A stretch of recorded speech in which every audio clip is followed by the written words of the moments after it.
This is National 9 News with Mark Ferguson. Raw emotion as the last days of Christ are played out on the streets of Sydney. Singled out the 12 young people who broke bread with the Pope at a private lunch. It was once in a lifetime opportunity, just so amazing. Cutting back Qantas to slash 1,500 jobs because of rocketing oil prices. And people just don't know whether they're in the gun or not. And ABC reporter Peter Lloyd arrested in Singapore on drugs charges.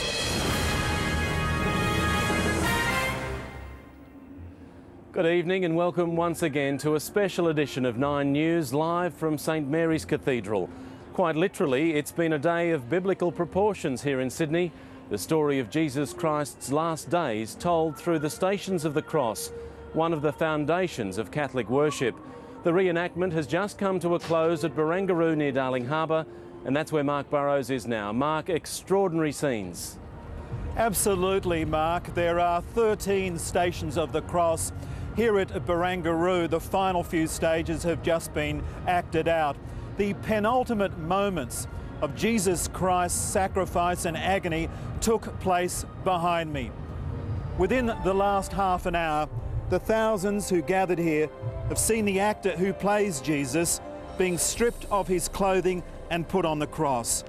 It was a solemn moment for the tens of thousands of pilgrims and other onlookers who, in a sense, were sharing in the agony of the crucifixion. Amazing grace, how sweet the sound.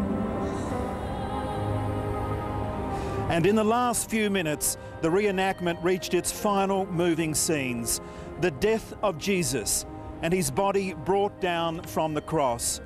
The end of a story that began earlier this afternoon at St Mary's with the Last Supper.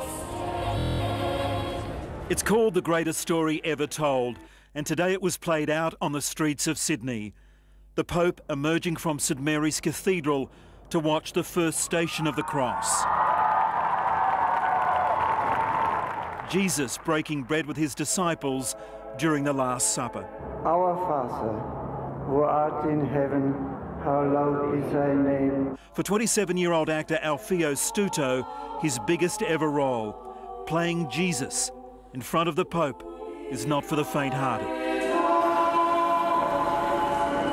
4,000 of the faithful had tickets for a close-up view of the performance at St Mary's. Many more had gathered nearby. The church predicting 1 billion people would watch around the world. Sydney the backdrop for an international blockbuster.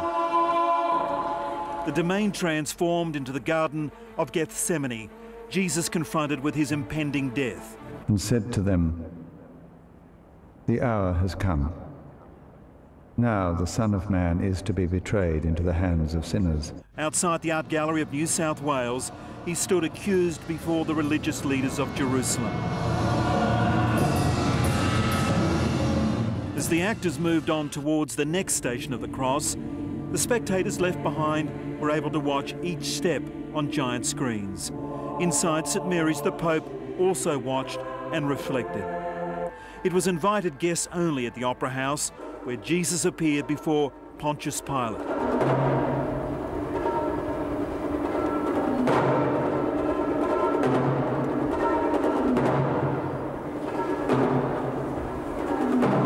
Alfio Stuto predicted the marathon performance would be exhausting. The cross certainly looked heavy, but he was spared the long walk to Cockle Bay. Aboriginal dancers added a unique Australian element, as a descendant of one of our original inhabitants helped to carry the cross of Jesus. Help us to walk together as brothers and sisters and to lighten our burdens. For the thousands of Catholics who had looked forward to this day, few were disappointed. I'm on the verge of tears, so I've got to try and contain myself, but it's absolutely wonderful. It's deep. I mean, if you believe in that, I can feel it. It's like being at the actual thing. Keeping to a strict time schedule, the Stations of the Cross reached Barangaroo just after 5. A huge crowd had gathered for hours to witness the last moments of Jesus' life on earth. And Mark, that was an incredible performance from the young actor playing Jesus. Indeed it was, Mark. It was a gruelling day for him, but it's got to be said, it surely the highlight of his acting career. Many people along that route were in tears watching what he was doing. So what an audience he performed before, but it's got to be said, what a performance. Mark, back to you. Thank you. Most Catholics can only dream of meeting the Pope, but for 12 young people today, that dream came true.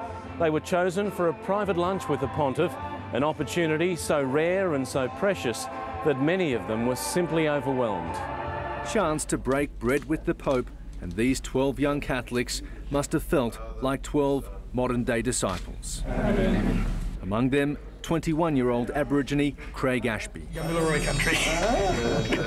I had a chance to speak a little about being Aboriginal and what did he say? Well, he just said that education, you know, is the way forward for Indigenous people. Teresa Wilson, who works in a soup kitchen in Melbourne, never imagined she'd be having a lunch date with the Vatican's top official. He's just very, very lovely, very down to earth, and just like a grandfather. He's really very gentle. For an hour over soup, chicken and chocolate, they talked, the Pope leaving an indelible mark on these young pilgrims. Today it's a dream that come true for me, and you know, I don't know what to say, but it's been a blessing. I have been grateful. He hugged me at the end about.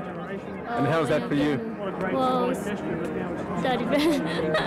I was about in tears. After lunch, they each presented the Pontiff with a gift. Craig, an Aboriginal painting from his hometown of Walgett. The spirits of our ancestors are guiding everyone a safe trip here to this meeting place. From Teresa, a handmade cross. He made this one specifically for you. It was once in a lifetime opportunity, just so amazing. And Pope Benedict's engagement with young people will continue tonight.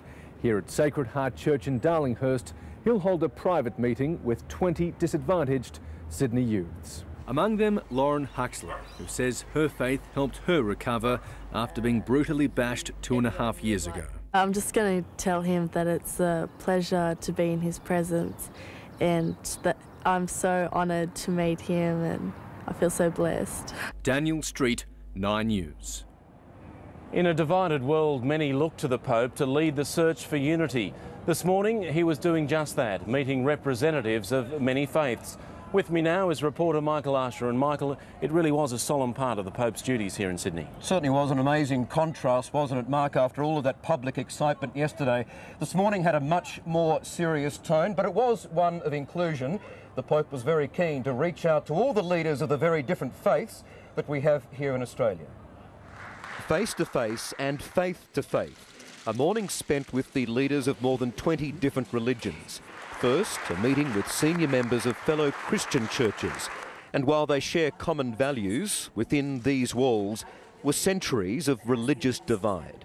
In approaching this meeting, I cannot but be aware that there are and remain great and significant differences between us. But the theme from a softly spoken Pope was unity. He said religious differences can be overcome with respect and dignity. I express heartfelt thanks to all of you for the time, scholarship and talent which you have invested for the sake of the one body and the one spirit. And some leaders were happy to spread the word. There are reasons that brings us together to show our unity and love towards one another.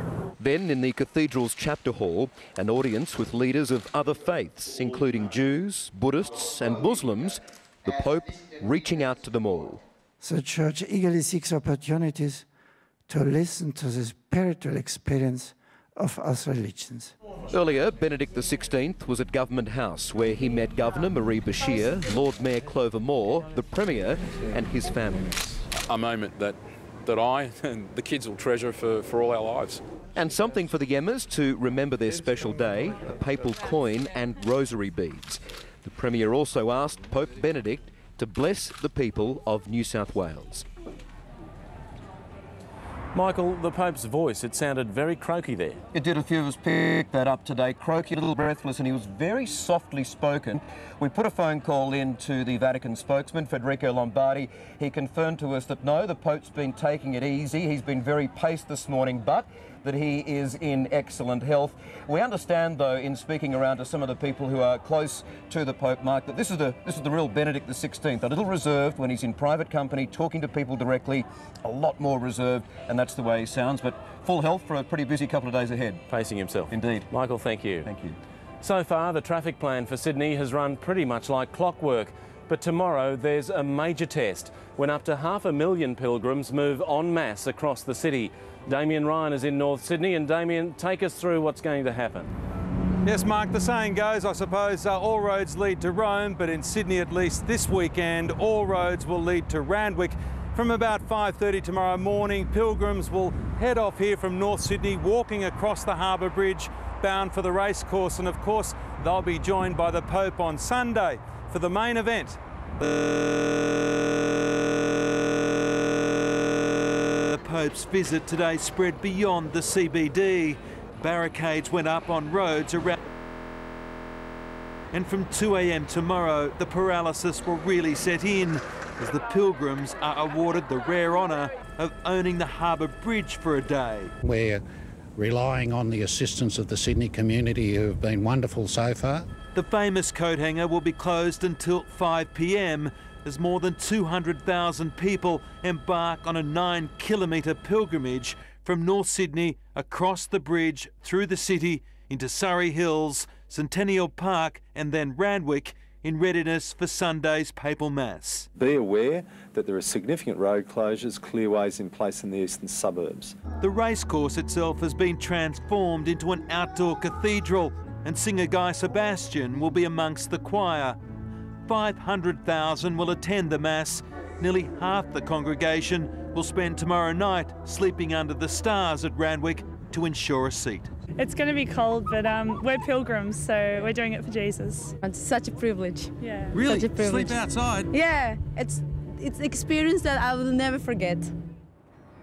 Damien, the pilgrims will be walking to Randwick, but if the Pope's coming by Pope-mobile, if form's any guide, he'll be going a bit faster than everyone else. Yes, Mark, it actually has been a bit of a talking point today. During yesterday's motorcade, the Pope-mobile set a cracking pace through the streets of the city. And in fact, Youth Day organisers have admitted they know many people were very disappointed by just how fast he was travelling. They stressed he was wearing a seatbelt and wasn't breaking any road rules. But they've reassured pilgrims that when he jumps back into the Pope-mobile on Sunday and heads off to Randwick, he'll be travelling at a much more leisurely pace. Mark? Weekend driver. Damien, thank you. From hotels to pubs, ice cream parlours to coffee bars, Sydney has been making the most of the crowds here at World Youth Day, but no one does it quite like the Catholic Church itself, with official merchandise selling like hotcakes. In marketing terms, it's called a bonanza, and World Youth Day Inc. is cashing in. So these ones are 20, the DVD's 8 and the single's 5. From candles to baseball caps, rosaries, key rings and T-shirts. I like it. Do they have other colours? Keeping the faith has never been so expensive. Aside from government grants, it's costing the church $150 million to run the event. Pilgrim registration and merchandising paying for most of it. I will be buying a candle for $15 of the icon of Mary and Christ. That's my price range. This place opens at 10 in the morning and it closes when the last person leaves, which is usually about midnight. The cash registers here get cleared out every hour because, as you can see, there's not enough of them. Their direct competition is run from a modest bookstore in Chippendale. It too is running out of T-shirts. I've had calls, I've had emails, the office has been inundated by requests. Of course, it's hard to compete when your opposition has Kamal in store. For every drop of rain that falls. Who would you rather meet out of the Pope or Kamal? I would meet both and have both around me like that. Wouldn't that be good? Both stores predict a sellout, but one has a clear advantage. The spending, there's nothing wrong with that because the law provides everything. Which means you can shop till you drop. Denham Hitchcock, 9 News.